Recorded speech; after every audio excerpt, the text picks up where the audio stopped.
So we've covered HTML, which allows us to control the content of a page. We've looked at CSS, which allows us to control the styles of that page. And then we've looked at JavaScript, which allows us to make that page interactive and enables us to control it using code. So what extra does jQuery do for us? Well, as I mentioned, jQuery is a JavaScript framework. That means it sits on top of JavaScript, and its main purpose is to make things that are a little bit complicated on JavaScript a lot simpler. And essentially it gives us a lot more power with a lot less code, which makes writing interactive, powerful websites a lot easier. There are a number of other JavaScript frameworks out there, but jQuery is by far the most popular and the one you'll come across most often. So this is the one that we're going to focus on in the Complete Web Developer course.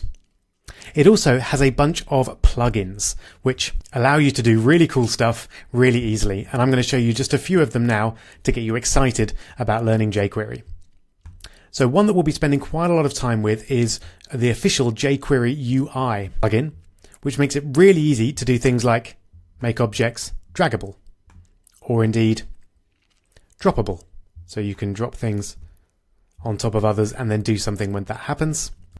You can create things like date pickers very easily, and very commonly used things like progress bars. So that's a great start, but there's a lot more as well. There are pull to refresh plugins.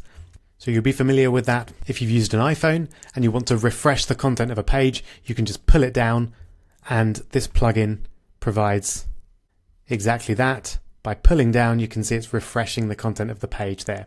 So Rubberband is another great jQuery plugin. We've got tooltips plugins like Tooltipster.